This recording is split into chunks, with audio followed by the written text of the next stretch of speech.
Coronavirus, la pandemia. ¿Cuáles son los síntomas?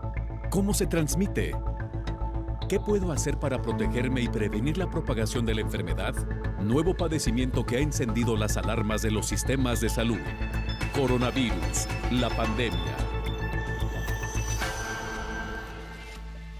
¿Qué tal? ¿Cómo le va? Bienvenido a un programa más de Coronavirus, la pandemia. Le recordamos que esta es una producción de la Universidad de Guadalajara que se transmite a través de Canal 44, la señal de todos, y que llega a México y América Latina a través de las televisoras públicas que se suman a esta señal. Queremos saludar también a nuestra audiencia en Radio Universidad de Guadalajara e invitarles para que se pongan en contacto con nosotros a través de nuestras cuentas institucionales en Twitter y Facebook, @Canal 44 TV, y en WhatsApp en el 33 22 42 06 90.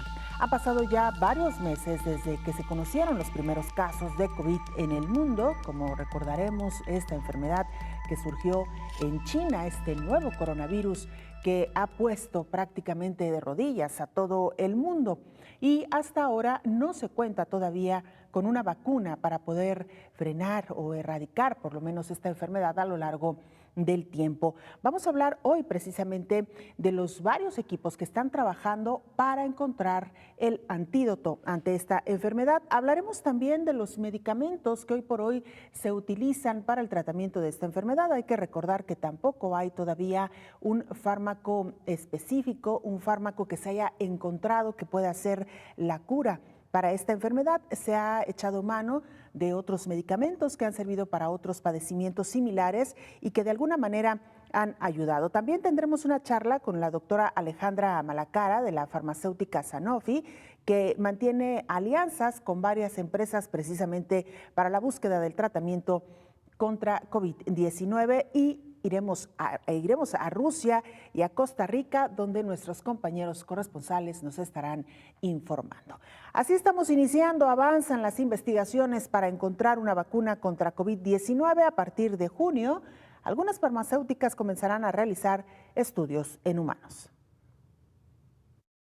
Los ojos de la ciencia están concentrados por encontrar la vacuna contra COVID-19. Más de un centenar de estudios se están realizando en el mundo para identificar la fórmula mágica.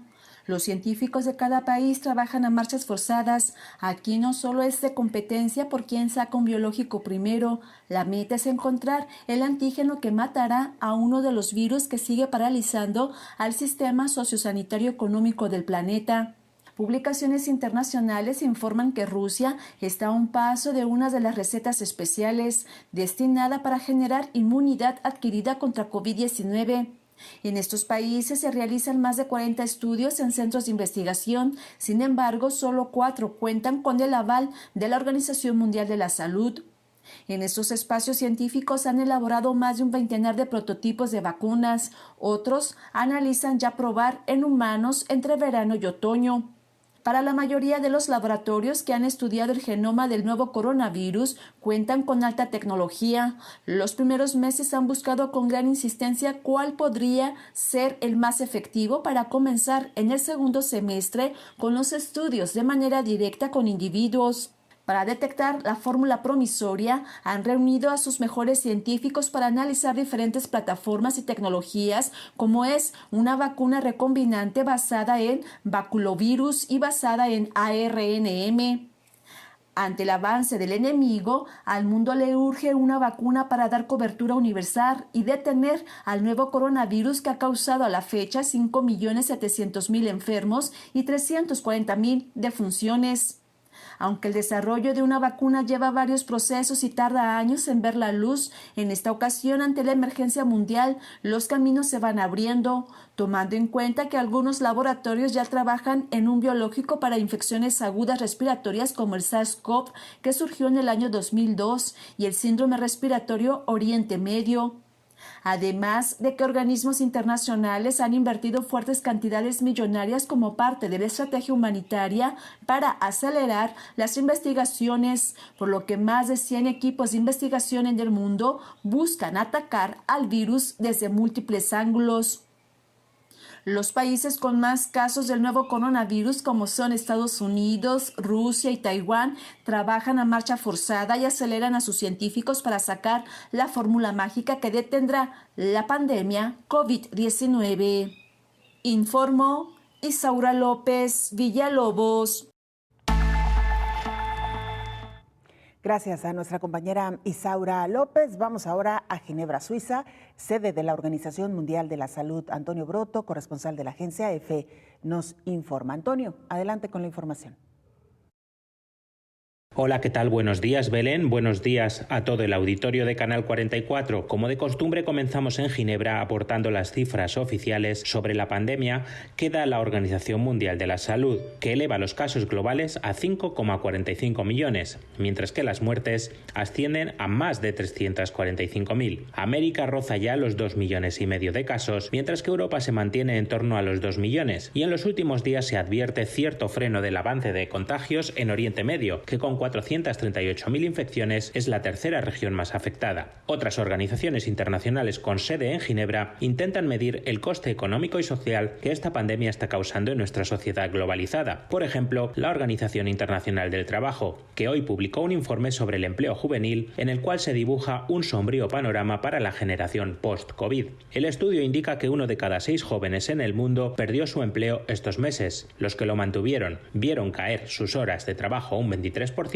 y la formación de muchos más se detuvo. Se anticipa tras esto un aumento en el número de jóvenes que ni estudian ni trabajan, los conocidos como ninis, que antes de la actual crisis eran 267 millones. En estas circunstancias no es de extrañar que el informe haya mostrado también que la mitad de los jóvenes sondeados siente miedo o desconfianza hacia el futuro, lo que abre la posibilidad de caer en estados de ansiedad o depresión. Reporto desde Ginebra para el programa Coronavirus, la pandemia. Gracias a nuestro compañero Antonio Broto, ya lo escuchó usted, los efectos colaterales que tendrá esta crisis de salud, la pandemia por COVID-19, que hasta ahora está dejando sin empleo a 1 de cada 6 jóvenes, es lo que ha dicho nuestro compañero Antonio Broto. La industria farmacéutica trabaja en encontrar medicamentos y vacunas para erradicar COVID-19. De acuerdo con información de la Federación Internacional de la Industria Farmacéutica, las afiliadas en México a la Canifarma detallan que en este momento hay cerca de 80 ensayos clínicos para nuevos tratamientos experimentales y vacunas en desarrollo para coronavirus, incluido el COVID-19, neumonía por coronavirus novedoso, SARS y MERS, que se espera den frutos en los próximos meses. Se ha informado que al menos 14 empresas tienen fármacos en fase de investigación inicial, 4 con medicamento en fase 1 de desarrollo y 3 en fase 2, además de una corporación que tiene un medicamento en fase 3. De acuerdo con información proporcionada por la Alianza para las Vacunas, el lapso necesario para desarrollar, probar y liberar una vacuna puede consumir entre 10 y 15 años, aunque la misma organización aclara que en una situación de emergencia como la planteada por el nuevo coronavirus, aunada al uso de nuevas tecnologías y descubrimientos previos, el tiempo inicialmente requerido puede abatirse sustancialmente, como ocurrió con el desarrollo de la vacuna contra el ébola. Hasta el momento, en el mundo, según la Alianza para las Vacunas, están en marcha el desarrollo de 45 vacunas contra la COVID-19, de acuerdo con el panorama de las vacunas candidatas de la OMS. Si bien la mayoría se encuentran en fase preclínica, existen algunas que ya están siendo probadas en humanos. Además, la industria farmacéutica recordó que también trabaja en la elaboración de pruebas diagnósticas, así como en dispositivos médicos para atender la demanda de insumos médicos, equipos de protección personal para los profesionales de la salud y respiradores, informó Rocío López Fonseca. Saludamos en el estudio al doctor Héctor Raúl Pérez Gómez, infectólogo. Doctor, ¿cómo le va? Bienvenido. Hola, de nueva Belén, cuenta. buen día, qué gusto saludarte. Igualmente, doctor, el reporte de nuestra compañera Rocío López Fonseca nos da pie para iniciar la charla, doctor. ¿Cuántos estudios hoy por hoy en el mundo para encontrar la vacuna y cuál podríamos decir que lleva la delantera o que tiene mayores posibilidades de entrar ya en funcionamiento?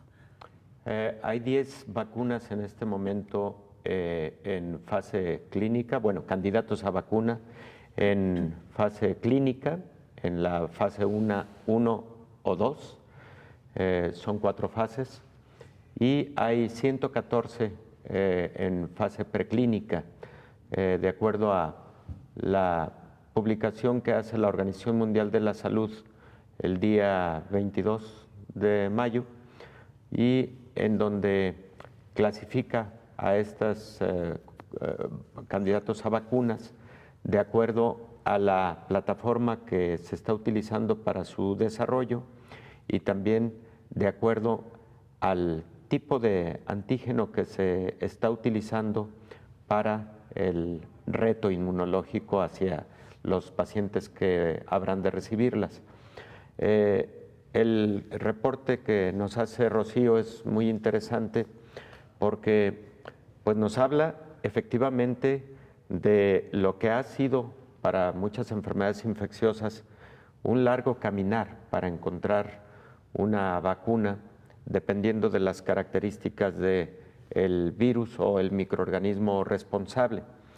Y efectivamente es muy largo ese camino, pero también en situaciones de emergencia, efectivamente la Organización Mundial de la Salud y otras agencias internacionales han llamado a un procedimiento colaborativo entre farmacéuticas, universidades, institutos de investigación, con el propósito de que esa colaboración lleve más rápidamente a contar con un biológico útil, seguro, particularmente seguro.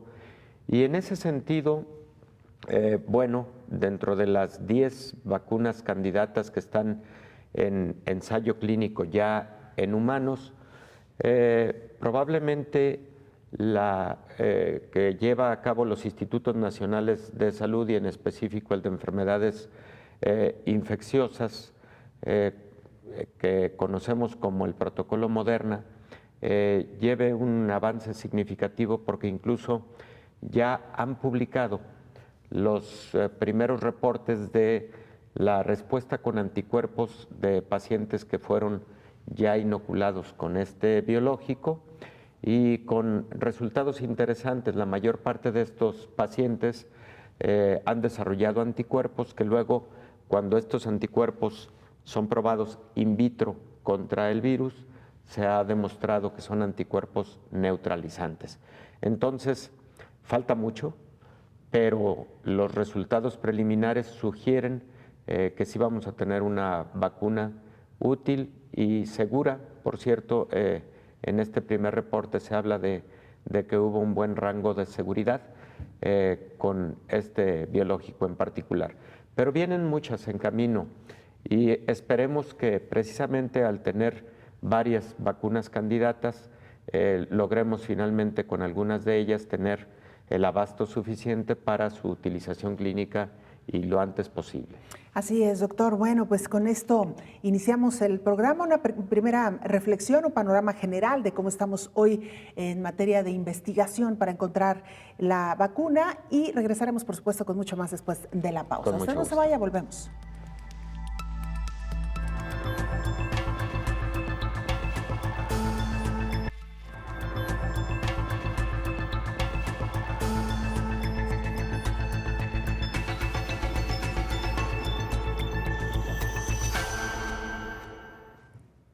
Vamos a Rusia, ahí se encuentra nuestro compañero Fernando Salcines, corresponsal de la agencia EFE en este país. Fernando, te saludamos y te escuchamos. Cuéntanos cómo se encuentra hoy por hoy Rusia. Saludos a todos. Quería comentar que la capital rusa, con sus más de 2 millones de habitantes, ya se prepara para pasar la primera fase de desescalada de las medidas para contener la pandemia de la COVID-19, ¿no? Según afirmó este miércoles la jefa del Departamento de Moscú para la Protección del Consumidor, Irina Andreeva. Quería comentar que la funcionaria rusa destacó que el coeficiente de contagio en la capital es de 0.85, o sea, menor de 1, lo cual es favorable, ¿no? También que los hospitales cuentan con un número necesario de camas, una reserva de camas libres considerable, y que se han hecho 384 test por cada 100.000 habitantes, lo cual supera 5 veces lo establecido por las autoridades sanitarias del país. Quisiera comentar que en la capital rusa se mantiene el régimen de confinamiento implantado hasta el próximo 30 de marzo, desde el próximo 30 de marzo hasta el 31 de mayo, ¿no? Este régimen incluye sistemas de pases electrónicos y restricciones de movilidad, ¿no? Sin embargo, a partir del próximo 1 de junio, Moscú iniciará un proceso de desescalada que prevé el permiso de paseos a la población, la reapertura de tiendas y servicios a la población que no requieran de una larga estancia in situ, ¿no? O sea, eso lo informó hoy el alcalde de la ciudad de Moscú, Sergei Sobyanin, en una reunión que estuvo con el presidente Vladimir Putin, ¿no? Según los datos ofrecidos hoy, en las últimas 24 horas en Moscú se registraron 2.140 nuevos contagios de esta enfermedad, ¿no?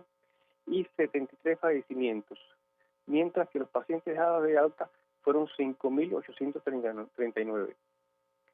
Quisiera recordar que desde el principio de la epidemia en Rusia, Moscú ha sido y sigue siendo el principal foco de infección en el país y ha acumulado un total de 131.443 pacientes y 2.183 fallecidos. Y bueno, concluir que Rusia ocupa el tercer lugar después de Estados Unidos y Brasil por el número de contagios registrados, ¿no? Al acumular 330.680 casos, 3.968 decesos de la enfermedad. Y bueno, de todos esos casos, durante las últimas 24 horas se detectaron 8.338 nuevos casos y fallecieron 171 personas, ¿no? Bueno, eso es todo por hoy. Muy brevemente mencionabas que a partir del 1 de junio inicia entonces esta desescalada en Moscú, además de la reapertura de algunos espacios públicos. ¿Cuál será el mecanismo para el regreso a clases, si es que se tiene contemplado? No, bueno, tengo entendido que regreso a clases este año no habrá. Está previsto que se den los exámenes finales de los escolares que terminen la escuela, la enseñanza media, y se prepararán condiciones para la reinserción de las clases ya en el próximo curso escolar. Muy bien, Fernando, te agradecemos el reporte y seguimos en contacto, seguimos pendientes. Gracias. Gracias. Es Fernando Salcines, nuestro compañero corresponsal en Rusia. Él es también corresponsal de la agencia EFE. Y mire, a nivel internacional hay un gran optimismo por encontrar esta vacuna que de alguna manera ayude a contrarrestar los efectos por COVID-19. Ya son 10 las candidatas que tienen un proceso más avanzado para convertirse en vacunas efectivas contra la COVID-19. Además, hay 114 proyectos en fase preclínica, de acuerdo con el reporte más reciente de la Organización Mundial de la Salud. En estos últimos días, las empresas que impulsan los ensayos dieron a conocer sus avances. La empresa Moderna, que impulsa la vacuna con el Instituto Nacional de Alergias y Enfermedades Infecciosas de los Estados Unidos, anunció datos positivos de su candidato a vacuna que produjo anticuerpos neutralizantes contra COVID-19 en al menos 8 participantes. Moderna informó que la fase 3, que implica la prueba en miles de personas, comenzaría en julio. En tanto, la revista The Lancet publicó un estudio sobre la vacuna de China, la cual demostró ser segura, bien tolerada y que puede generar una respuesta inmune contra el SARS-CoV-2 en humanos. Además, los científicos taiwaneses se unieron a la carrera contra la COVID-19. El vicepresidente William Lai informó que los ensayos de la vacuna en humanos comenzarían en otoño. Por otro lado, la empresa AstraZeneca, que colabora con la Universidad de Oxford, concluyó los primeros acuerdos para la distribución de al menos 400 millones de dosis y aseguró su capacidad para producir 1.000 millones de dosis. Se espera que las primeras entregas sucedan en septiembre de 2020. Su programa de desarrollo incluye un ensayo clínico de fase 3 con 30.000 participantes y un ensayo pediátrico, informó Elizabeth Ortiz. Y el hecho de que México no haya aplicado una gran cantidad de pruebas de COVID-19 a su población jugó en contra de los números, todavía que hoy por hoy México tiene un alto índice de letalidad en comparación con otros países. En 5 días México va a activar la minería, las industrias automotriz y de la construcción, además de dar luz verde en algunos estados para volver a la nueva normalidad. Sin embargo, llegó a la 9ª posición en el número de muertes a nivel mundial. Jarbas Barbosa, subdirector de la Organización Panamericana de la Salud, explicó que al principio de la transmisión, México, como muchos otros países del mundo, tenía mucha dificultad de acceso a los test de PCR, así que las pruebas se concentraron solamente en los casos más graves. Entonces, hacer menos pruebas jugó en su contra porque al tener menos casos detectados, su porcentaje de letalidad es mayor.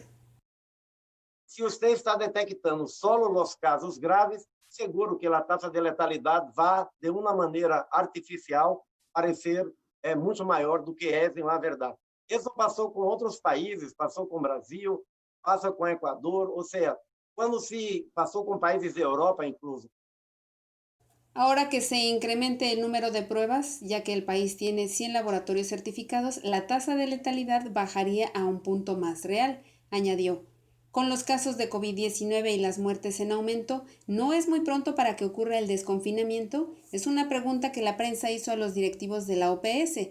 Al respecto, el subdirector del organismo expuso que en el país hay una tendencia de crecimiento en los contagios, pero como en cualquier caso, hay que analizar la situación por cada región. La propuesta de apertura gradual consiste en tener la transmisión controlada porque si hay un incremento y se relajan las medidas, es posible que haya un crecimiento aún mayor.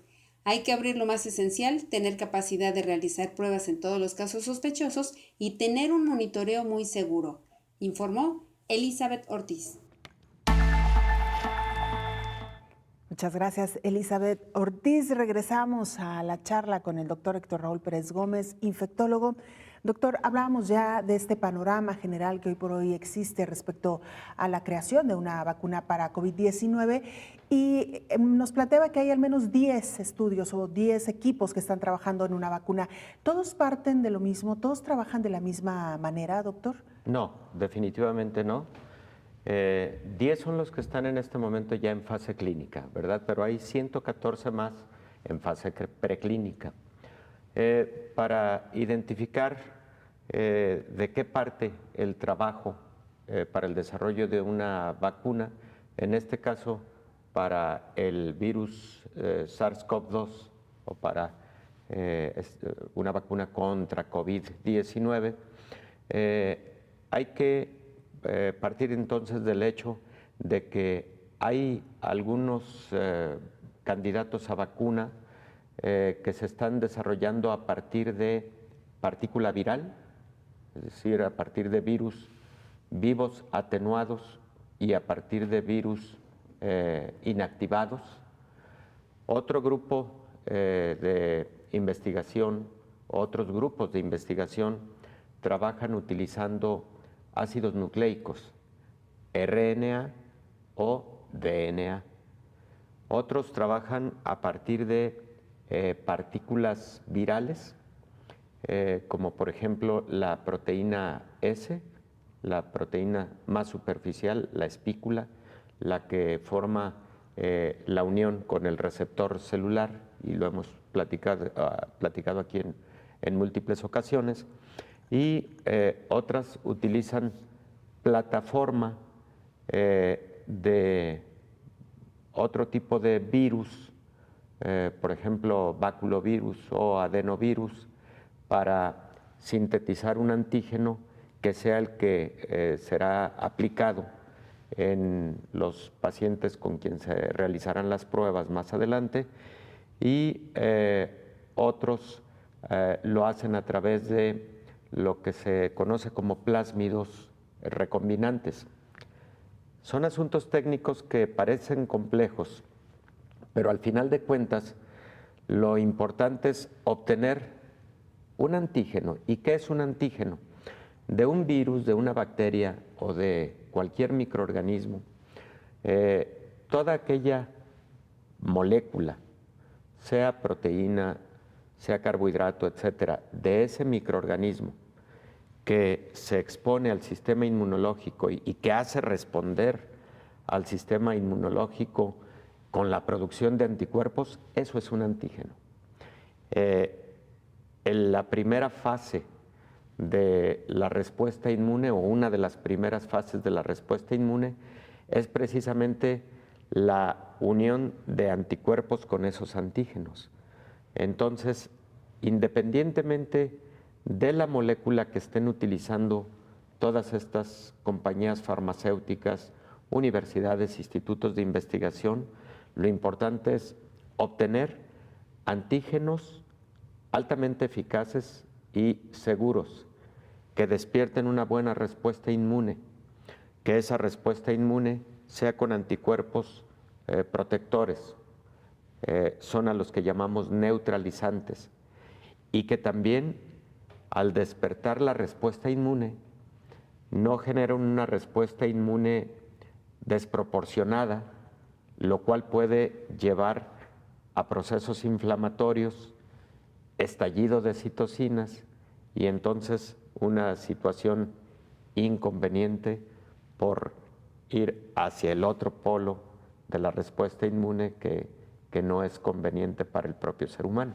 Entonces tiene que tener esas características una vacuna, el desarrollo de una vacuna, y en estos momentos, por ejemplo, la que comentábamos de la empresa Moderna con los Institutos Nacionales de Salud, y que Elizabeth comentaba también en su reportaje, es precisamente con RNA mensajero, es decir, un ácido nucleico que ya ha pasado por un proceso intracelular, a partir del cual este RNA se convierte en RNA mensajero, que por cierto es el que posteriormente da origen a proteínas, para decirlo de una manera simplificada, ¿no? Entonces, es la que se considera lleva un poco mayor avance, pero van muy cercanas las 10 candidatas que en este momento se vienen aplicando ya a los seres humanos. Muy bien, doctor. Regresando de la pausa, nos contará si todas estas vacunas que parten, digamos, de plataformas diferentes tienen la misma efectividad al final de cuentas, y si es posible también tener una gran variedad de vacunas en el mercado. Con esto regresaremos después de la pausa. @Canal 44 TV, nuestra cuenta en Twitter y Facebook. Nos pueden mandar mensajes también a través de WhatsApp al 33 22 42 06 90. Una pausa.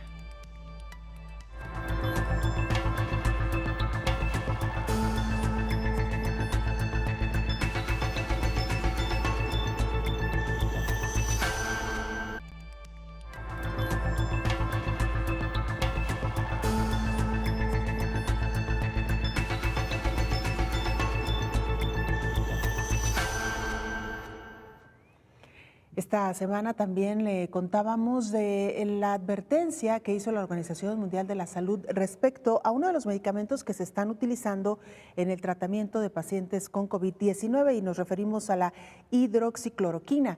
Pero hay más medicamentos que hoy por hoy se están utilizando para el tratamiento de este tipo de pacientes. Escuchemos. Luego de la carrera por contar con una vacuna para enfrentar la COVID-19, los 194 Estados miembros de la Asamblea Mundial de la Salud aprobaron por unanimidad que las vacunas contra el nuevo coronavirus sean clasificadas como un bien público de la salud mundial para que la pandemia pueda llegar a su fin. Se pidió a las organizaciones internacionales que trabajaran en colaboración para desarrollar, probar y ampliar la producción de diagnósticos, terapias, medicamentos y vacunas seguras, de calidad y asequibles para la respuesta al COVID-19, incluida la concesión de licencias de patentes para facilitar acceso a ellos. En cuanto a la suspensión del ensayo de la hidroxicloroquina para combatir la COVID-19, el director de la OMS, Tedros Adhanom, afirmó que a pesar de esto, siguen en curso otras investigaciones más. Hace más de 2 meses iniciamos el ensayo de Solidaridad para evaluar la seguridad y la eficacia de 4 medicamentos y combinaciones de medicamentos contra el COVID-19. Más de 400 hospitales en 35 países están reclutando pacientes activamente y se han inscrito cerca de 3.500 pacientes de 17 países. Aclaró que el uso de la hidroxicloroquina no tiene ningún problema para los pacientes que la toman para otras enfermedades, como las patologías autoinmunes y la malaria, informó Rocío López Fonseca. José David Pérez es nuestro compañero corresponsal en Costa Rica y él nos presenta la información más reciente que está ocurriendo en este país. Adelante, José David, te escuchamos y te saludamos. Buenos días, amigos de Canal 44. Les saludamos desde el estudio de Costa Rica Medios en San José.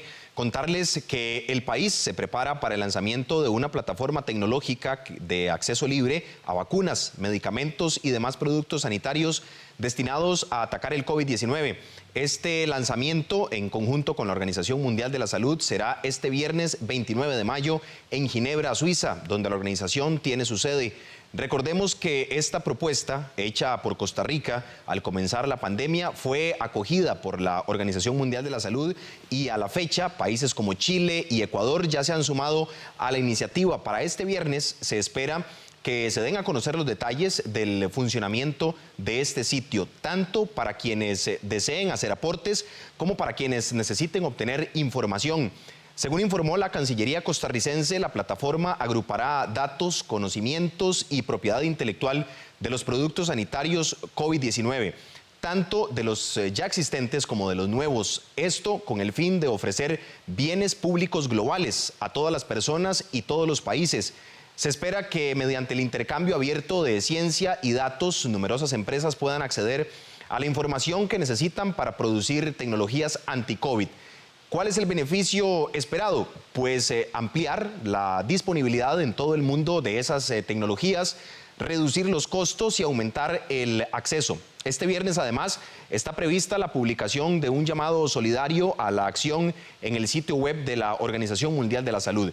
El presidente Carlos Alvarado ha solicitado a las empresas privadas, farmacéuticas y de manufactura de equipos médicos, a organismos internacionales y también a organizaciones de la sociedad civil que apoyen esta apuesta por la solidaridad y la cooperación.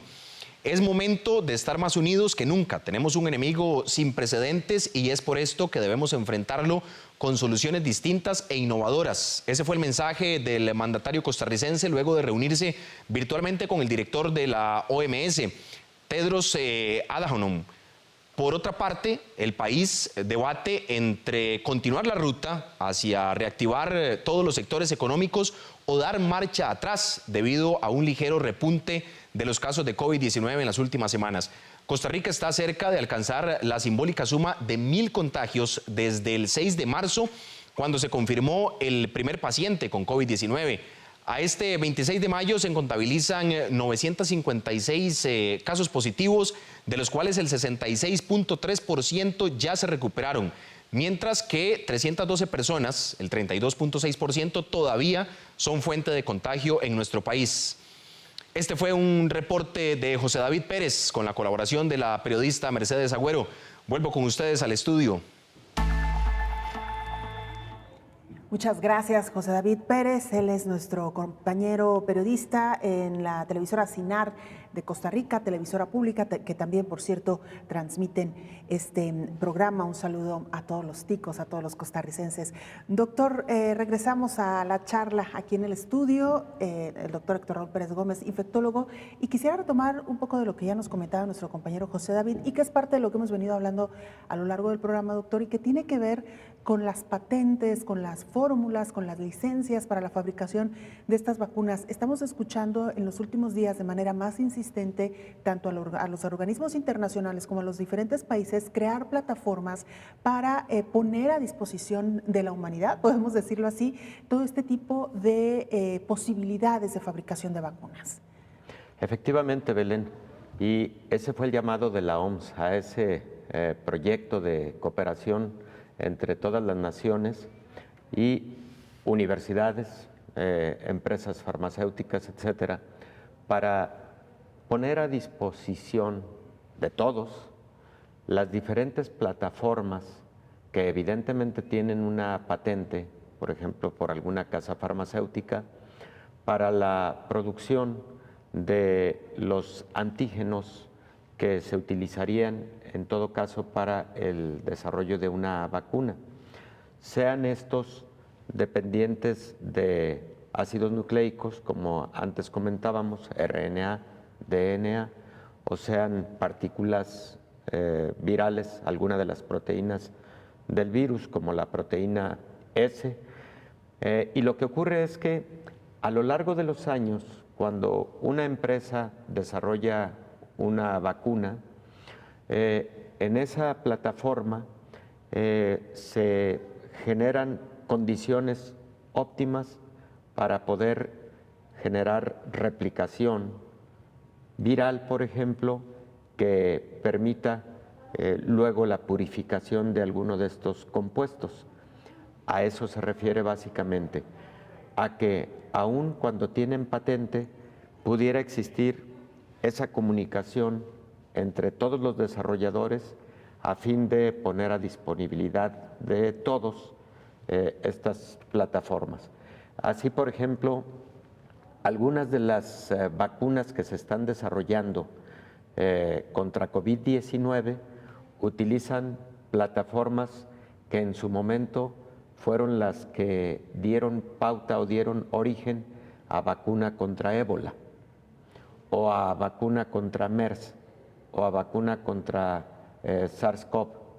De igual manera, se utilizan plataformas que han dado origen incluso a vacunas contra otro tipo de microorganismos, diferentes incluso a la familia de los coronavirus, ¿no?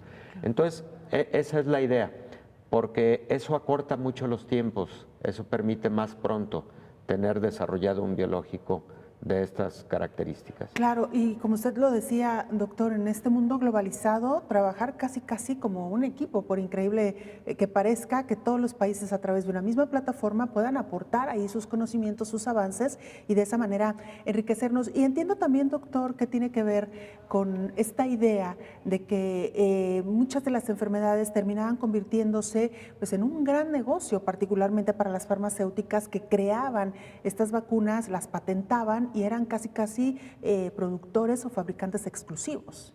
Sí, a lo largo de N número de años, dependiendo de la legislación de cada país, podían ser exclusividades de entre 10 y 15 años.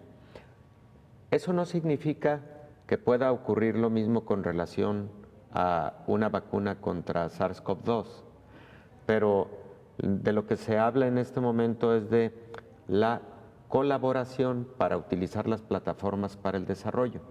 Y también algo que sí está ocurriendo es la generación de consorcios para trabajar más rápido. Por ejemplo, el desarrollo de una vacuna que está utilizando como partícula antigénica la proteína S, la espícula viral, a través de codificarla en baculovirus, digamos como virus vehículo para poderlo desarrollar, para poder desarrollar ese antígeno.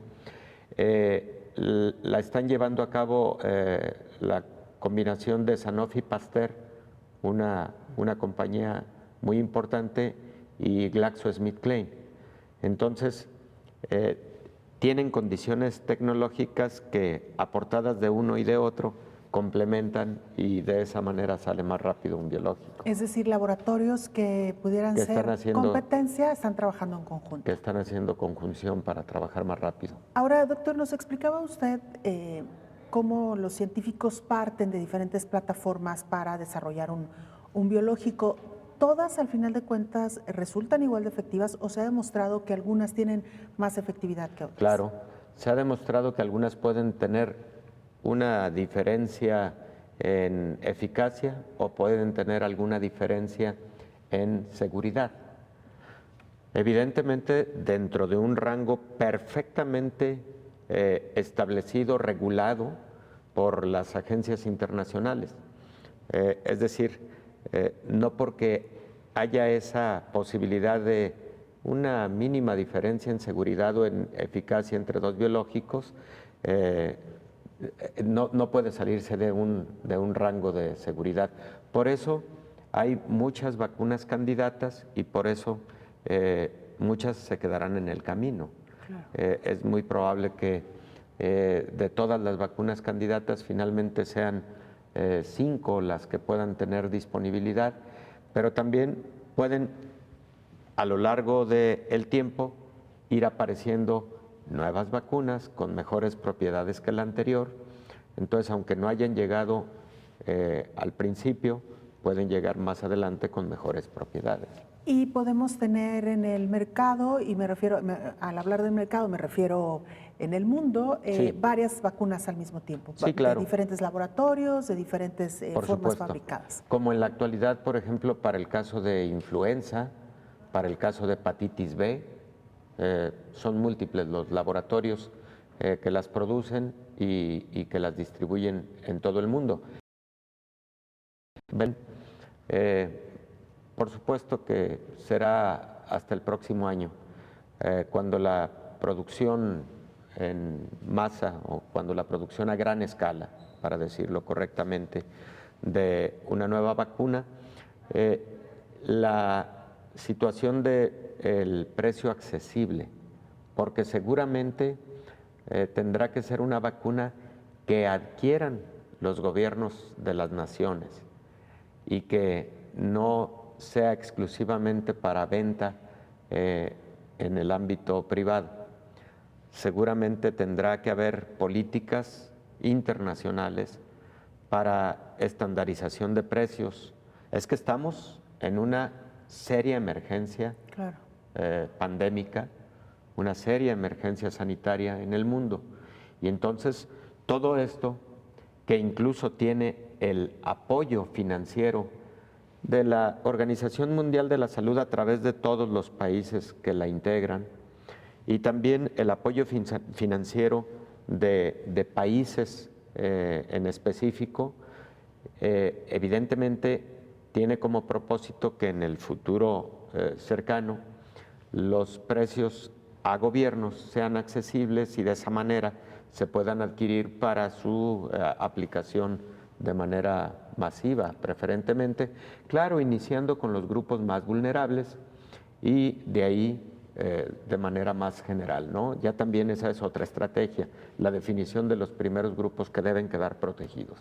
Con esto, por supuesto, regresaremos después de la pausa. Doctor, Claro que sí. usted no se vaya, regresamos con más.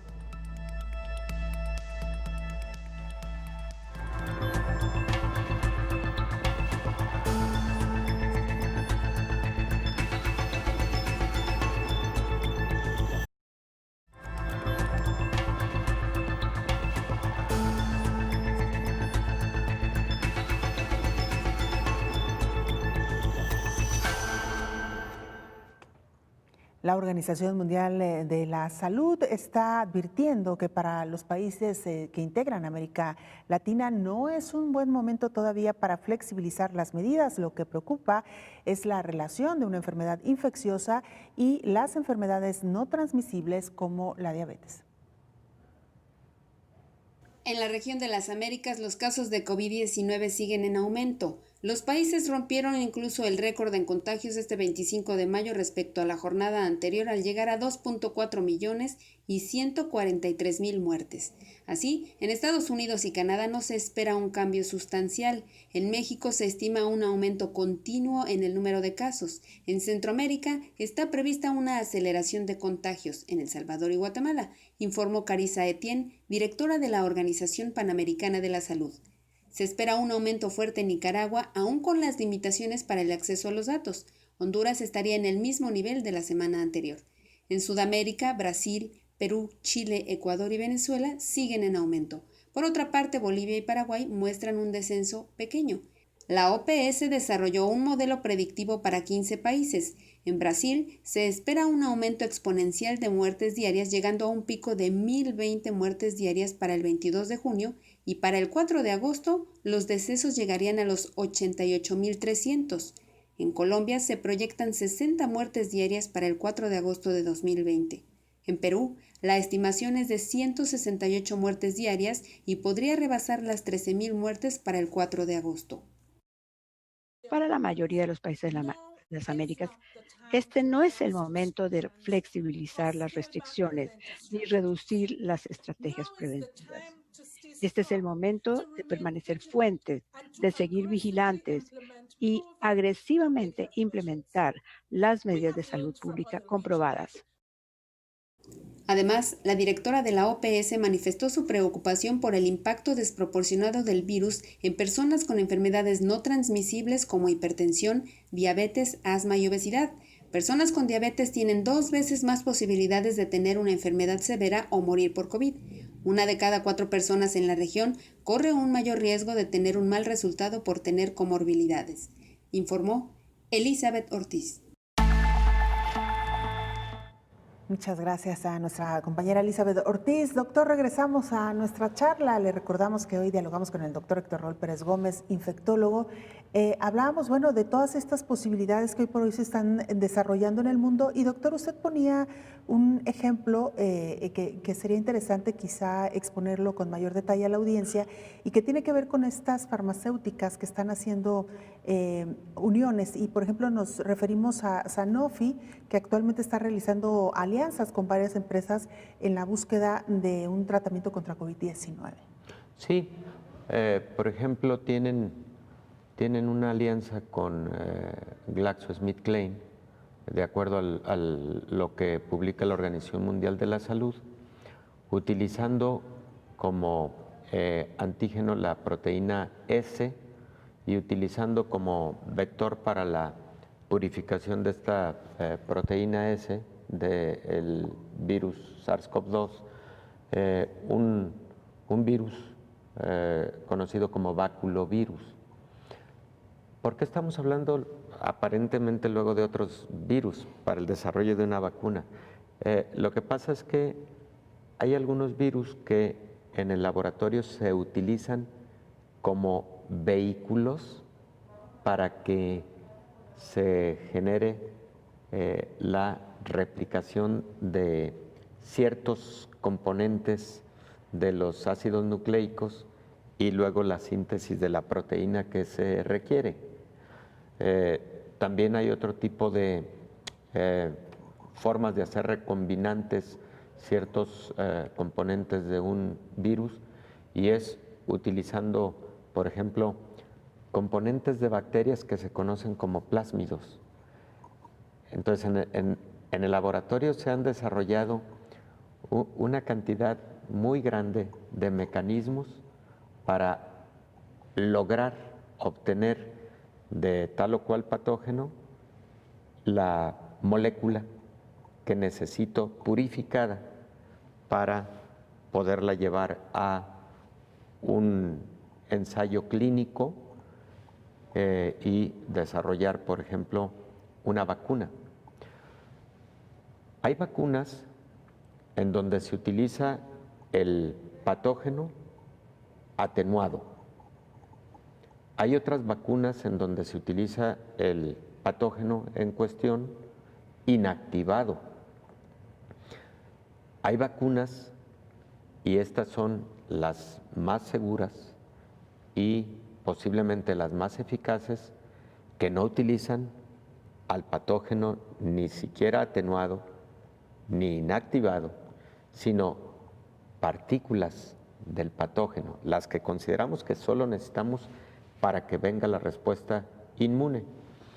¿Cuál es el ejemplo de una de las primeras vacunas que hubo de estas características?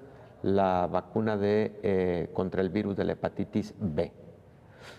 En la vacuna contra el virus de la hepatitis B, lo que se utiliza como antígeno es el llamado antígeno B de superficie. También es una proteína de la superficie viral y desde siempre se utilizó prácticamente esta vacuna que se llaman recombinantes precisamente porque no necesariamente se obtienen de forma directa del virus, sino frecuentemente se lleva el virus a recombinación en una plataforma que puede ser una plataforma a través de otro microorganismo vivo y obtener el antígeno purificado a partir de ahí. Ahora sí, teniendo ese antígeno purificado, producir a gran escala y realizar las pruebas clínicas y luego producir a gran escala si esta vacuna candidata mostró eficacia y alta seguridad. Con base en los avances que se tienen hoy por hoy, doctor, pues se ha dicho que es muy poco probable que tengamos una vacuna este año. ¿Usted cómo lo perfila? Sí, muy difícil este año, es muy pronto. ¿Qué más quisiéramos? Creo que todo mundo clama por una vacuna, pero los tiempos más acortados posibles nos sugieren que entre 1 año y 3 meses, a partir del inicio, que fue en marzo, febrero, marzo, incluso así de temprano empezaron algunos institutos, por ejemplo en China, utilizando virus atenuados y virus inactivados, pero año 3 meses implicaría esperar de aquí a abril del 2021 y posiblemente a partir de ahí pues la producción a gran escala. Entonces lamentablemente sí va a tardar un biológico en estar a disponibilidad. De acuerdo a la experiencia del momento que ya se tiene la vacuna 100% probada y lista para su distribución, ¿cuánto tiempo pasa aproximadamente? Bueno, por supuesto depende luego de la capacidad del desarrollador para su producción a gran escala, y ahí también puede ocurrir que se generen alianzas con propósito de que la producción a gran escala, utilizando exactamente la misma metodología, se pueda lograr más rápido. Pueden transcurrir entre 3 meses y 4 meses, de acuerdo a la experiencia con otras vacunas, pero será variable también dependiendo de cuál sea la vacuna que llegue primero, ¿no? Sin que esto signifique que inhiba el desarrollo de las demás que vienen caminando, ¿no? Claro. Por supuesto. Doctor Héctor Raúl Pérez Gómez, muchas gracias por acompañarnos. Belén, con mucho gusto. Antes de despedirnos, ¿cuándo estará lista la vacuna contra el COVID-19 y cómo se distribuirá? Son algunas de las preguntas que aquí hemos planteado y que también reforzamos con esta pieza informativa. A la pregunta de cuándo estará lista la vacuna contra el nuevo coronavirus se suma otra: ¿cómo se distribuirá? En Francia reinaba la indignación el jueves luego de que el director general del gigante farmacéutico Sanofi anunció que si hallaba la vacuna la entregaría primero a Estados Unidos porque las autoridades de este país invierten en las investigaciones, algo que el gobierno francés calificó de inaceptable. El director del grupo en Francia trató de apagar la polémica.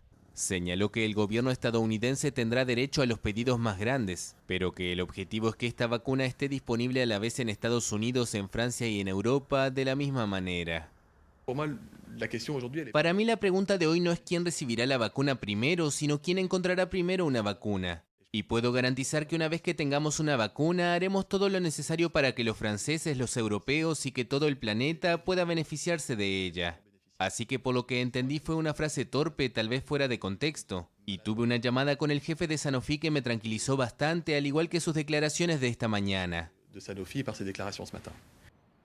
La Comisión Europea, por su parte, pidió que el acceso a un medicamento de este tipo sea universal. Y recordó que a principios de mes el bloque organizó una conferencia de donantes que recabó unos $8.000 millones para el desarrollo de una vacuna, pero en la que Washington rechazó participar. Mientras tanto, en una carta abierta publicada en línea, más de 140 personalidades, entre ellas el presidente sudafricano Cyril Ramaphosa y el primer ministro pakistaní Imran Khan, pidieron el jueves que las futuras vacunas o los tratamientos contra el coronavirus sean distribuidos gratuitamente a todos. Actualmente existen más de 100 proyectos de vacunas en el mundo y se están llevando a cabo una decena de ensayos clínicos.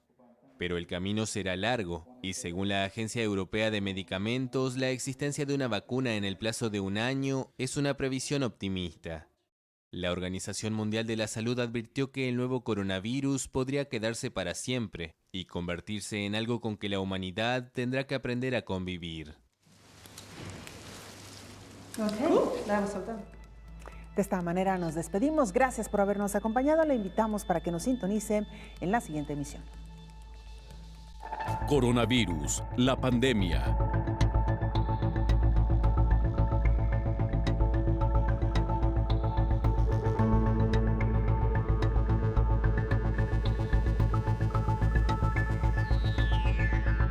Coronavirus, la pandemia.